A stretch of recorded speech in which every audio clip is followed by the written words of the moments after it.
നമസ്കാരം. JK ടോക്സിന്റെ പുതിയ അധ്യായത്തിലേക്ക് ഏവർക്കും സ്വാഗതം. ഈ അധ്യായത്തിൽ ക്ഷേത്രത്തെ സംബന്ധിച്ച ഒരു ചെറിയ വിവരണം ആണ് നൽകുന്നത്.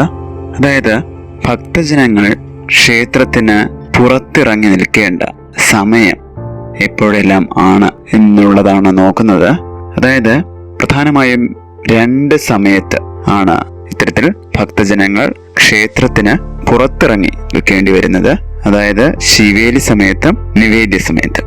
ശീവേലിയെ കുറിച്ച് പറയുകയാണെങ്കിൽ ഭൂതഗണങ്ങളാൽ പരിസേവിതരും അതിസേവിതരുമാണ് ദേവി ദേവന്മാർ. ദേവന് ചുറ്റുമായി ഭൂതഗണങ്ങൾക്കു വേണ്ടി ബലി തൂകുന്നു.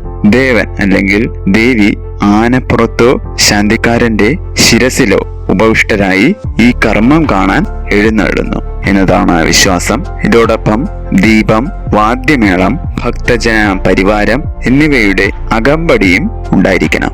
ഭൂതഗണങ്ങളുടെ ക്ഷേമ ഐശ്വര്യങ്ങൾക്കായി ജലം, പുഷ്പം, ഹവിസ് അല്ലെങ്കിൽ ചോറ് എന്നിവ മന്ത്രോച്ചാരണത്തോടെ ബലിയായിട്ട് തൂവുന്നു.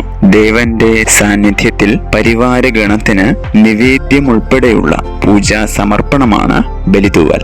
ഈ കർമ്മം കഴിഞ്ഞാൽ ഉടൻ തന്നെ കഴകക്കാർ അഥവാ ക്ഷേത്ര ജോലിക്കാർ വന്ന് ചൂലുകൊണ്ട് ഇവയെല്ലാം തൂത്തുമാറ്റി ബലിക്കല്ലിൽ വെള്ളം തളിച്ച് ശുദ്ധമാക്കുന്നു. ശ്രീഭൂതബലി പ്രാദേശികമായി വായ്മൊഴിയാൽ ശീവേലിയായി മാറി. ഈ സമയത്ത് ഭക്തജനങ്ങൾ ബലിവൃത്തത്തിനുള്ളിൽ നിന്നാൽ ദേവൻ ഭക്തന്മാരെ കൂടി പ്രദക്ഷിണം ചെയ്യുന്ന സ്ഥിതി വന്നു ചേരുന്നതിനാലാണ് ബലിവട്ടത്തിന് പുറത്തു മാത്രമേ ഭക്തർ നിൽക്കാവൂ എന്ന് നിഷ്കർഷിച്ചിട്ടുള്ളത്. അതായത് ശിവേലിക്ക് മാത്രമല്ല, ദേവൻ എപ്പോഴെല്ലാം പ്രദക്ഷിണത്തിന് പുറപ്പെടുന്നുവോ അപ്പോഴെല്ലാം ഈ നിഷ്കർഷ പാലിക്കേണ്ടതാണ്. നാലമ്പലത്തിലോ ചുറ്റമ്പലത്തിലോ ഒരു വശത്ത് ഒതുങ്ങി നിന്ന് എഴുന്നള്ളത്ത് ദർശിച്ച് തൊഴുതു നിൽക്കണം. ശ്രീകോവിലിന് മുന്നിൽ ഈ അവസരത്തിൽ പോകാൻ പാടില്ല. അതുപോലെ നിവേദ്യ സമയത്ത് ഇതുപോലെ തന്നെ തിരുനടയിൽ നിന്നും മാറി നിൽക്കണം. അതുപോലെ തന്നെ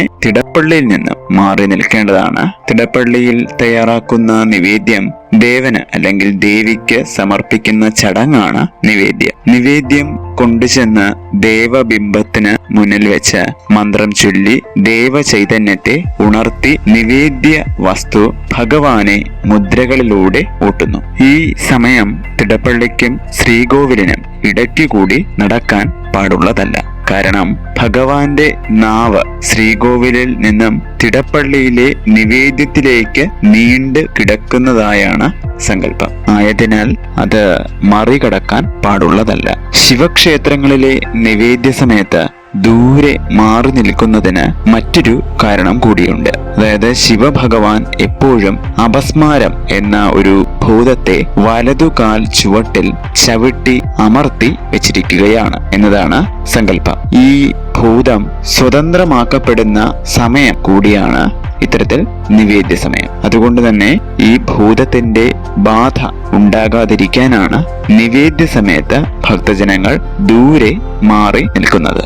ശിവ ഭഗവാൻ നടരാജ നൃത്തം നടത്തുമ്പോൾ കാൽച്ചുവട്ടിൽ ഈ അപസ്മാര ഭൂതത്തെ കാണാൻ കഴിയും. ആയതിനാൽ നേർ നടയിൽ നിന്നും ശിവക്ഷേത്രത്തിൽ തൊഴാൻ പാടുള്ളതല്ല. ഈ ഭൂതം നേരെ മുന്നോട്ട് എപ്പോഴും ആഞ്ഞുകൊണ്ടിരിക്കും. അതിനാൽ ഒരു വശത്ത് നിന്ന് കോണ് തിരിഞ്ഞു മാത്രമേ ശിവക്ഷേത്രങ്ങളിൽ തൊഴാൻ പാടുള്ളൂ. മാത്രമല്ല ബഹുമാനവും ആദരവും ഭക്തിയും കൂടി പ്രകാരം ചെരിഞ്ഞ് നിന്ന് ദേവബിംബത്തിലേക്ക് നോക്കി തൊഴുന്നതിലൂടെ പ്രകടമാവുകയും ചെയ്യുന്നു. അതുപോലെ തന്നെ ശ്രദ്ധിക്കേണ്ട മറ്റൊരു കാര്യമാണ് ദേവവാഹനങ്ങളെ മറഞ്ഞു നിന്നുകൊണ്ട് തൊഴാൻ പാടുള്ളതല്ല.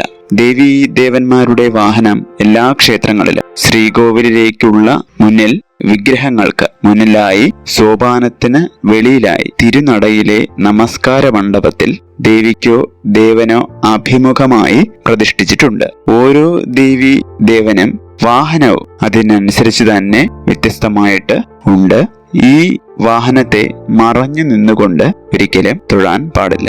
അതായത് ദേവന് വാഹനത്തെയും വാഹനത്തിന് ദേവനെയും കാണത്തക്ക വിധം മാത്രമേ നിന്ന് തൊഴാവൂ. ഇതിനിടയിൽ കൂടി അങ്ങോട്ടും ഇങ്ങോട്ടും മറികടന്ന് പോകാൻ പാടുള്ളതല്ല. മറികടന്ന് പോകണമെങ്കിൽ അത് നമസ്കാര മണ്ഡപത്തിന് വെളിയിൽ കൂടി മാത്രമേ ആകാവൂ. ഇത് ശരിക്കും ഭക്തജനങ്ങൾക്ക് മാത്രമല്ല, ക്ഷേത്ര ജീവനക്കാർക്കും ബാധകമാണ്.